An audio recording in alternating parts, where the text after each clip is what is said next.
हिंसा से आहत होकर गांधी जी ने असहयोग आंदोलन वापस ले लिया। इस फैसले से देश के एक बड़े हिस्से में मायूसी छा गई। उन्हीं दिनों गरम दल क्रांतिकारियों के इरादे कुछ और ही इशारा कर रहे थे। हाथ जिनमें हो जुनून कटते नहीं तलवार से, सर जो उठ जाते हैं वो झुकते नहीं ललकार से, और भड़केगा जो शोला सा हमारा दिल में है, सरफरोशी की तमन्ना अब हमारे दिल में है, सरफरोशी की। एक तरफ देश जहां विदेशी शोषण और दमन से लड़ रहा था, वहीं दूसरी तरफ छुआछूत जैसी भयानक सामाजिक कुरीतियों के खिलाफ बाबा साहेब अंबेडकर का सत्याग्रह जारी था।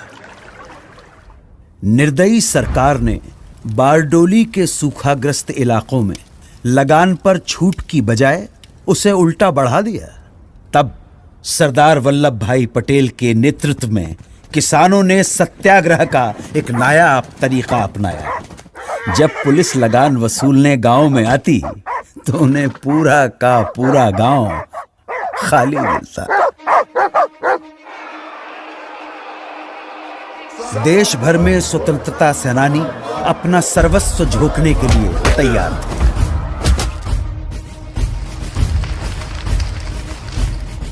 आजादी की लड़ाई अपने चरम की ओर बढ़ रही थी।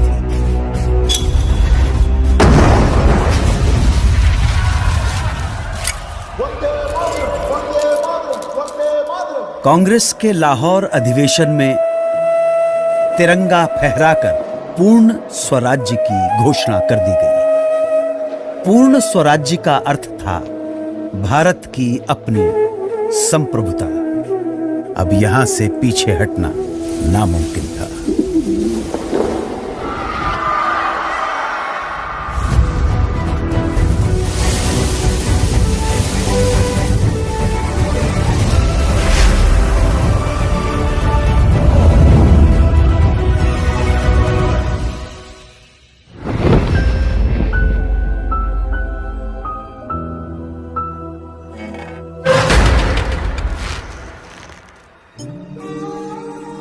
चौबीस दिन 240 मील की यात्रा, एक वृद्ध फकीर का हाथ में लाठी लिए दुनिया के सबसे शक्तिशाली साम्राज्य को चुनौती देने के लिए निकल पड़ना। इस अद्भुत दृश्य में कुछ ऐसा जादू था कि देश भर में लोगों का मन आंदोलित हो उठा। बेरहम ब्रिटिश सरकार नमक जैसी बुनियादी चीज के उत्पादन और व्यापार पर रोक लगा चुकी थी और ब्रिटेन से आने वाला नमक भी भारी टैक्स लगाकर बेचा जाता था।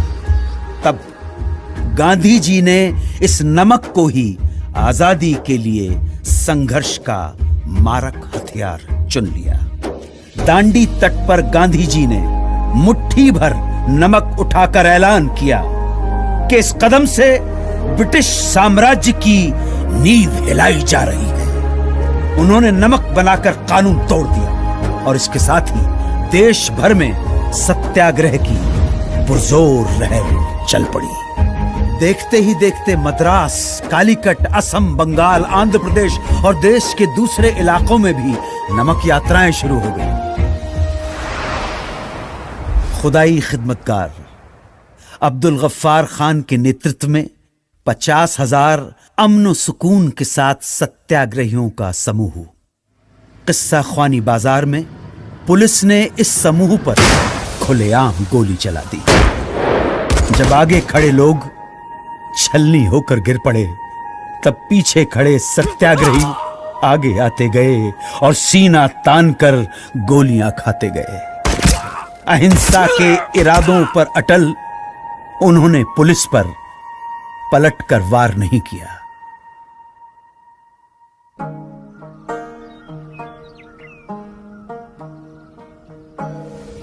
मन समर्पित, तन समर्पित और ये जीवन समर्पित, चाहता हूं देश की धरती तुझे कुछ और भी दूं।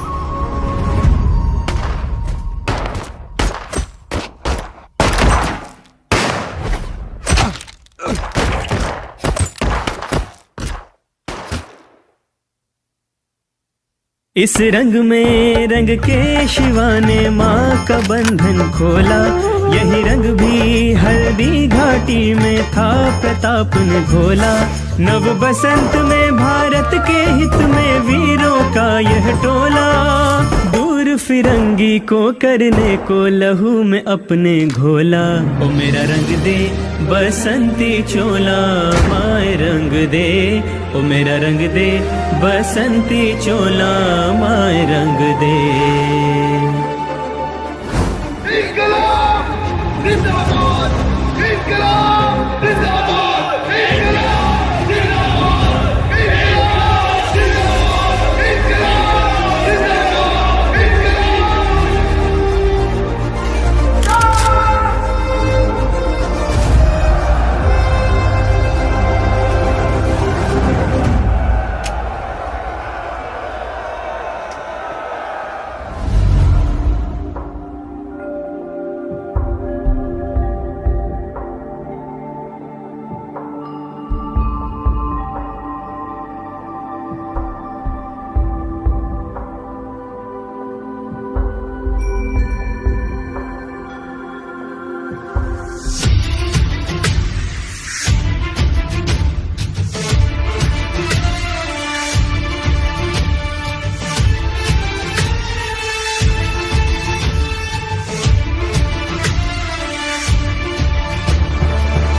अब आजादी की लड़ाई को अंजाम तक पहुंचाने के लिए महात्मा गांधी ने भारत छोड़ो आंदोलन की घोषणा की।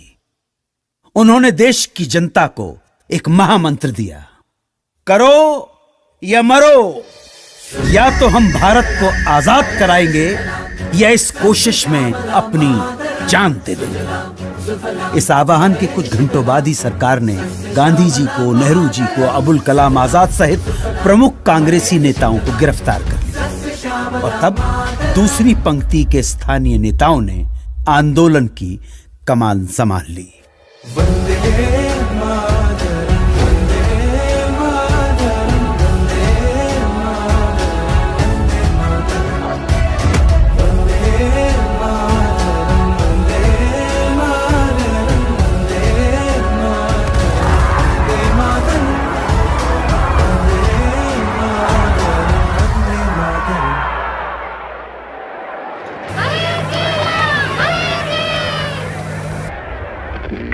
Congress Radio calling on 42.34 meters from somewhere in India.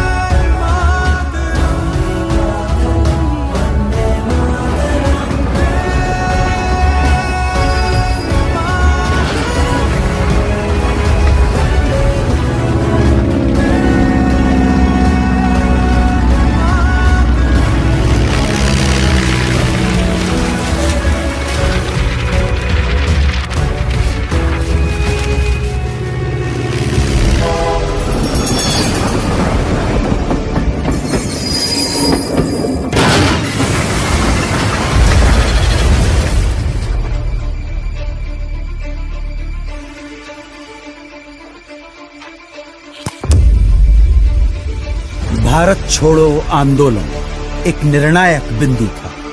इस आंदोलन में पूरा देश कूद पड़ा। पुलिस थानों, कचहरियों, रेलवे स्टेशनों और अंग्रेजी सत्ता के दूसरे प्रतीकों पर कब्जा कर उन पर तिरंगा फहराया जाने लगा। बौखलाई सरकार ने न सिर्फ लोगों के साथ मारापीटी की, न सिर्फ भारी संख्या में लोगों की गिरफ्तारियां हुई, बल्कि कई बार तो फौजी हवाई जहाज से निहत्थे लोगों पर गोलियां तक बरसाई।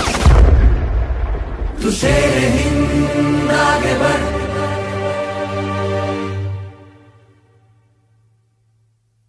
मरने से तू कभी न डर।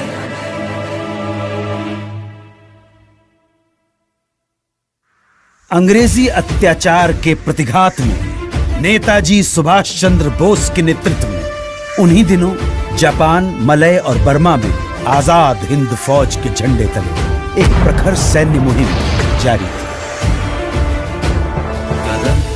बढ़ाए जा, खुशी के गीत गाए जा, ये जिंदगी है कौम की, तू कौम में हिंद आगे बढ़, तू कभी न डर, ये दुश्मनों का सर, ये वतन बढ़ाए जा।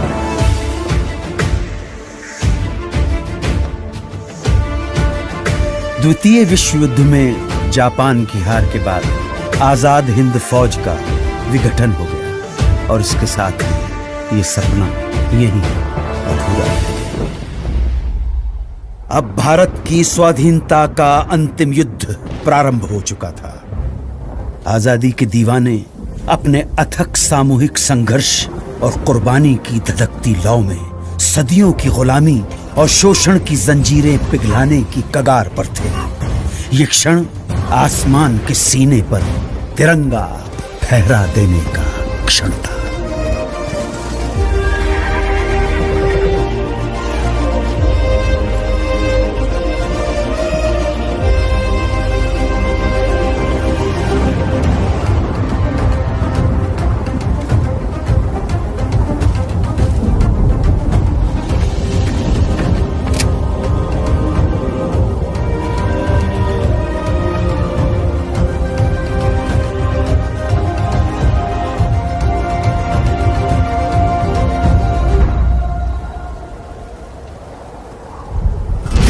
Long years ago, we made a tryst with destiny, and now the time comes when we shall redeem our pledge.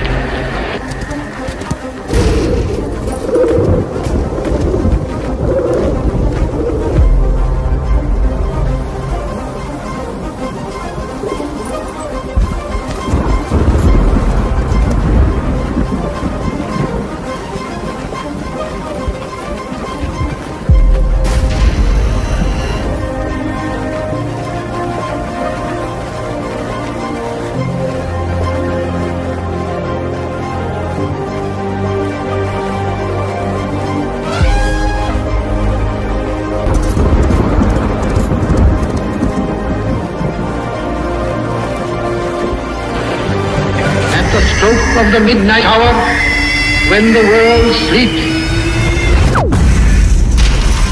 India will awake to life and freedom.